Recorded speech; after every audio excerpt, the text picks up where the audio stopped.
Just let's review a little bit about the arrangement of the elements on the periodic table. We have the elements arranged in vertical columns, which are known as the groups. And the numbers that I'm writing here is the numbers that I assigned to the main groups on the periodic table. So we have groups 1 through 8. We have also numbers for the periods on the periodic table, and the periods they go across the periodic table. Period number 1 contains hydrogen and helium, and then we keep going down all the way to period number 7. So we have names for 4 of the groups, of the main groups on the periodic table. Group 1, the alkali metals. Group 2, the alkaline earth metals. And then we move to the right side of the periodic table where we have group 7, the halogens, and then group 8, the noble or inert gases. Now we know about the electron configurations for the atoms, how we arrange the electrons in the different energy levels, in the different types of orbitals. Out of the total number of electrons that we have in an atom, we have 2 groups for those electrons. We have the core electrons and we have the valence electrons.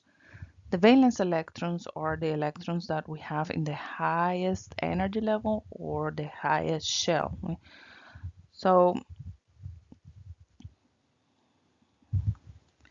I'm going to make a note here about the total number of electrons.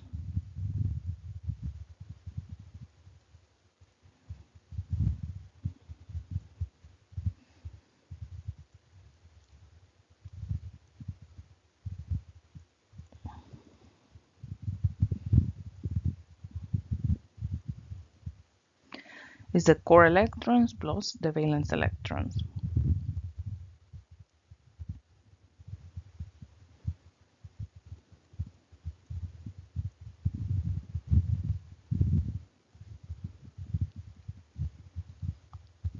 So the electron configuration for sodium, element number 11, we have 1s1, 2s2, 2p6, 3s1. So that's 11 electrons right there. So just to go over the definition of what valence electrons are, these are the electrons that are located in the highest energy level. Now remember, the energy level is given by the numbers. You have an s orbital on the first energy level for sodium containing 2 electrons. You have the second energy level here in which you have s and p orbitals. 2 electrons in the s orbital, 6 electrons on the p orbital, but those 8 electrons are on the second energy level for sodium. And then we have 3 here, that's the third energy level. In the third energy level for sodium, we have 1 electron in that s orbital. So out of the 3 energy levels in which we have electrons for sodium, the highest one is the third one, which means that all of the electrons that we have in that third energy level for sodium are the valence electrons. For sodium, we just have 1 electron. So that electron that is right here, let me highlight that electron. That's the valence electron for sodium because it's in the highest energy level, which is the third one for sodium. Now, your total number of electrons for sodium is equal to 11. Your number of valence electrons is equal to 1, which means that the number of core electrons is equal to 10. So we have 10 core electrons for sodium, which are all of your electrons that you have up to that electron that you have in the third energy level. So the electrons that you have in the first energy level are core electrons. The ones that you have on the second energy level are core electrons. And your only valence electron is the one that you have on the third energy level. So when we look at the ion of sodium in group 1, we know that we have a charge equal to +1 because sodium is losing 1 electron. So the elements that are losing electrons, they're losing the same number of electrons that they have, as valence electrons. So when you have the ion of sodium with a charge of +1, it means that it's losing one electron.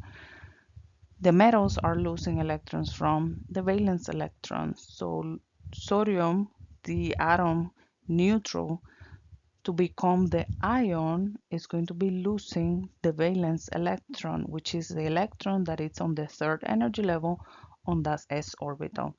The valence electrons are the ones that are farther away from the nucleus of the atom.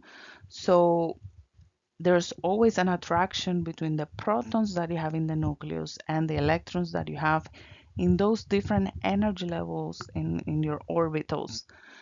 So the farther away the electrons are, the less they will feel those positive charges that are all the way back in the nucleus of the atom. Okay? So it will be easier for those electrons to actually leave because they're not strongly attracted by the positive charges in the nucleus. And the reason is because there's a significant distance between your nucleus and those electrons in the highest energy level.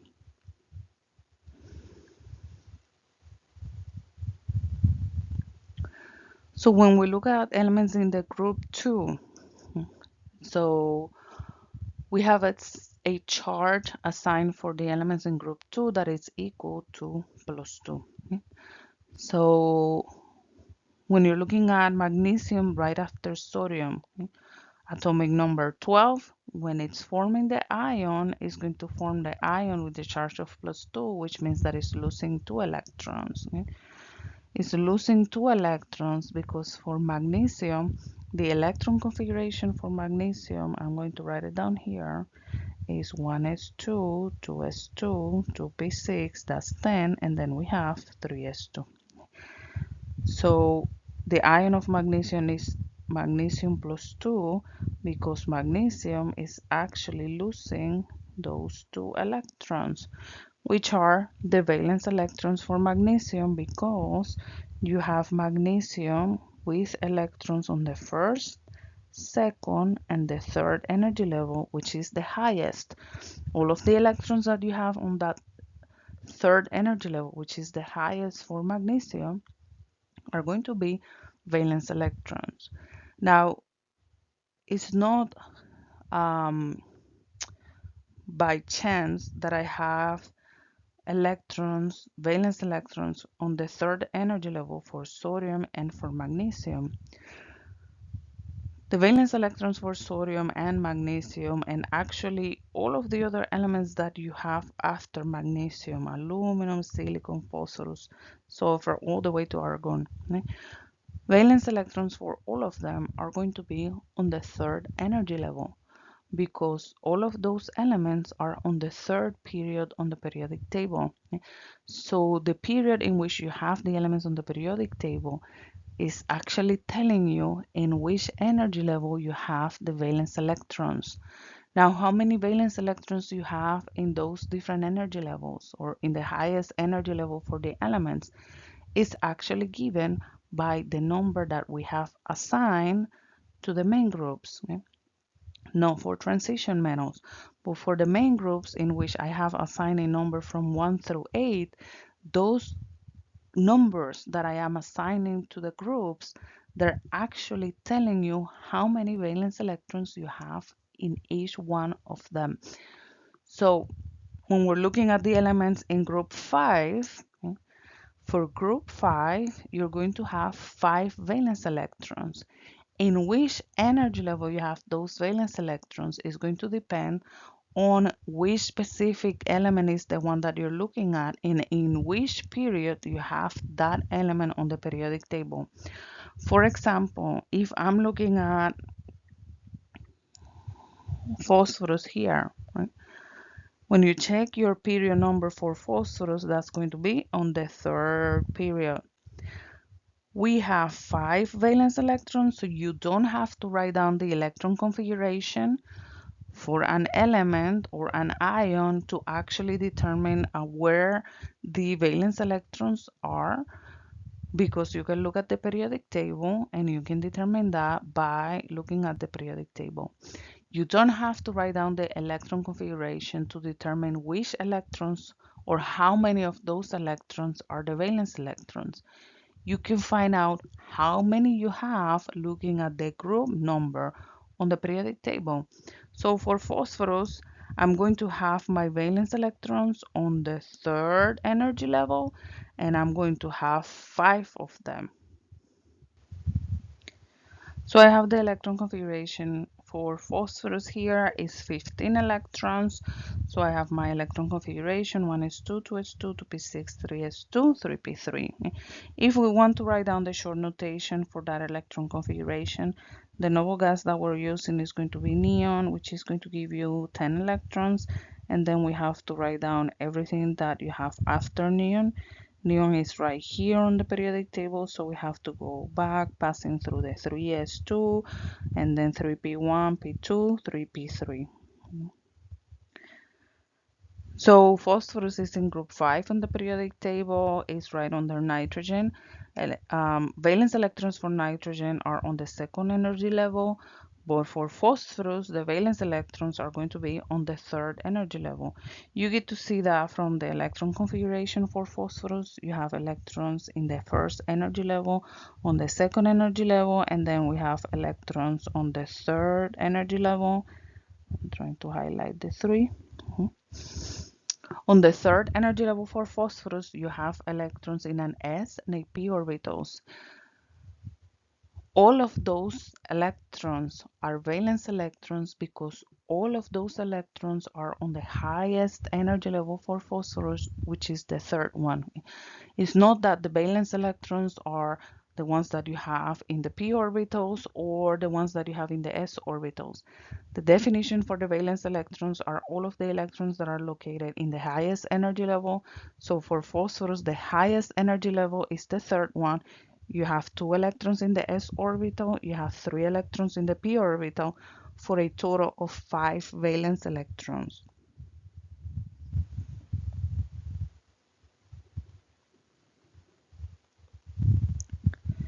which corresponds to the group number. So the energy level in which you have your valence electrons is given by the period number in which you have the element, and then how many valence electrons you have is given by the group number or that column or family in which the element is located on the periodic table. So if you want to find out how many valence electrons you have for rubidium? Rubidium is in group 1. That means that you have 1 valence electron, and that valence electron is going to be located on the 5th energy level because that's your period number for rubidium.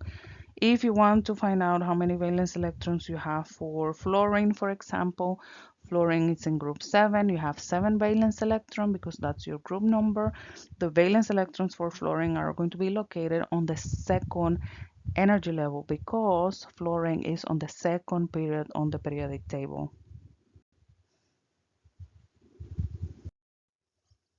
I am going to do a couple of examples using short notation to show you how everything is related on the periodic table and to go over also the electron configuration of transition metals and the number of valence electrons for transition metals. Okay? So we have potassium, and I'm going to be working with the short notation for the electron configurations, which you can get looking at the periodic table, S1, S2, and then we start here with P1 all the way to P6. And then we have for the transition metals, D1 all the way to D10.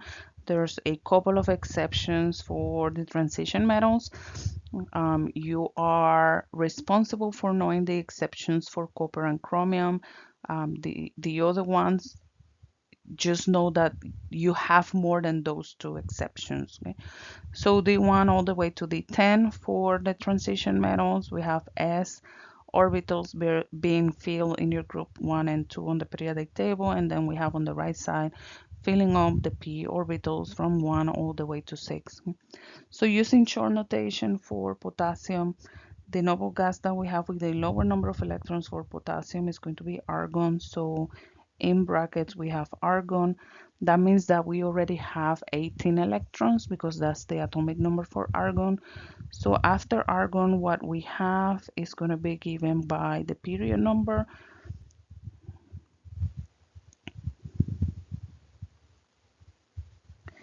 So for potassium, we are in period 4, so that number 4 comes right here. And then after that, since we are in group 1, what you need is S1. So you have 18 electrons right there, and then you have 1 electron here for a total number of 19 electrons, which is the total number of electrons that we have in the neutral atom of potassium.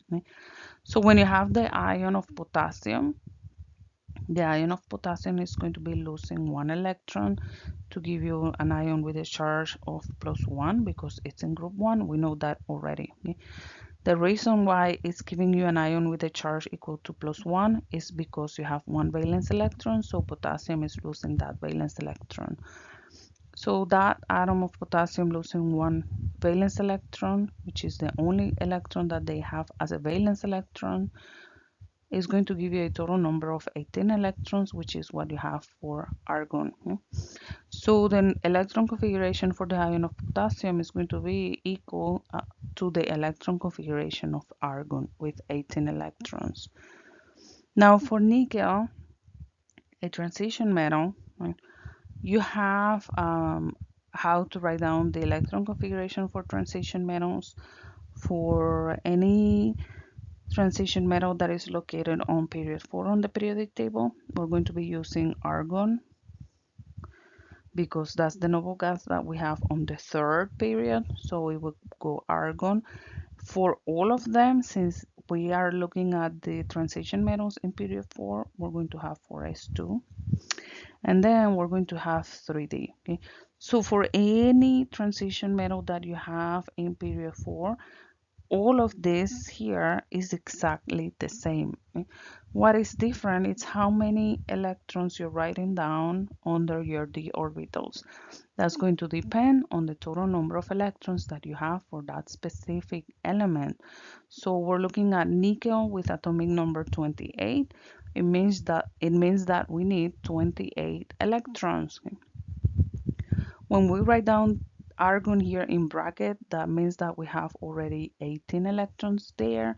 And then we have here 2 more electrons in the s orbital. That's a total of 20 electrons, which means that to reach the total number of electrons for nickel, which is 28, I need to add 8 electrons in the d orbital. Now, that's a way of finding out how many electrons you need on the d orbitals, but you can actually look at the periodic table.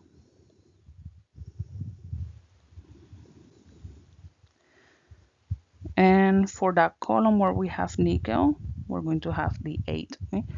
So is the 8 looking at the periodic table or just adding how many you have in total all the way to the 4s2 and counting how many you need to add to reach the total number of electrons? Now, if you're looking at the transition metals in period 5, the electron configuration for those, you're not going to use argon because you have to use the noble gas that you have in the previous period, which is going to be krypton. Okay? So for any transition metal in period 5, your electron configuration is going to be given by krypton, followed by 5, because that's the period number for your transition metals, S2, and then your d orbitals are going to be on the 4th energy level. How many you have is going to depend on which transition metal is the one that you're using to write down the electron configuration. So if we're writing down the electron configuration for yttrium, for example, right here on the periodic table, you're going to write down 1 electron in the d orbitals.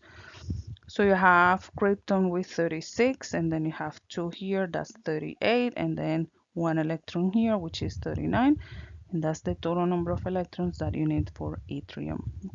So what I want to show you with the electron configurations here for the transition metals is just to review how to do that, and also how to determine how many valence electrons you have for the transition metals.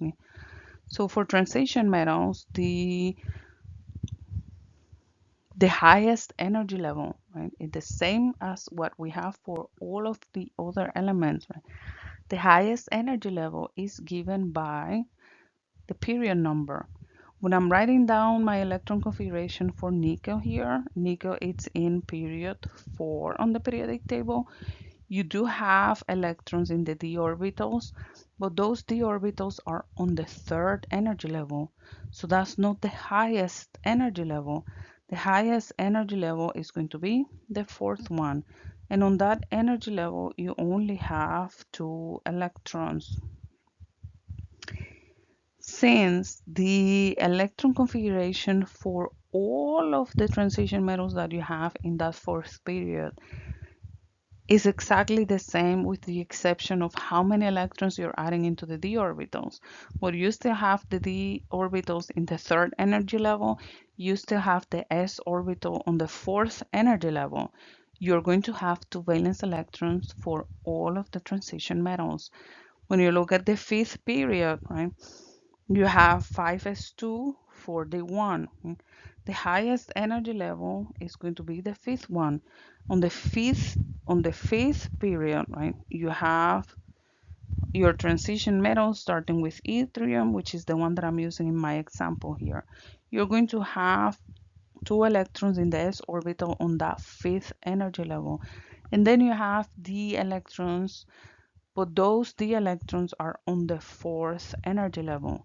So the highest energy level is the fifth one, and you have 2 electrons in there, so you have 2 valence electrons. Okay? So in general, because there's always exceptions, in general we have 2 valence electrons for the transition metals. Okay? You have your exceptions, chromium and copper, in which your electron configuration contains just 1 electron in the s orbital. It's 4s1 for both of them. 4s1 3d5 for chromium, 4s1 3d10 for copper. So for those two you have only 1 valence electron. Why is this information important? When you're writing down the electron configuration for the ions, okay, you already know that the ions of the elements in the main groups, they are losing the valence electrons. So the same thing is going to happen for the ions of the transition metals. They're going to be losing valence electrons first. So when you have the ion of nickel with a charge of +2, nickel is losing 2 electrons, but it's losing the 2 electrons that you have in the highest energy level first. So you're not going to remove electrons from the d orbitals. So the electron configuration, and I'm going to write it down, is not going to be that. That is wrong. The electrons that the metals are losing, those electrons are coming off from the valence electrons first. So when you're writing down the electron configuration for nickel +2, we are removing these 2 electrons here. So that will go down to S0. Or we can also write down that like this.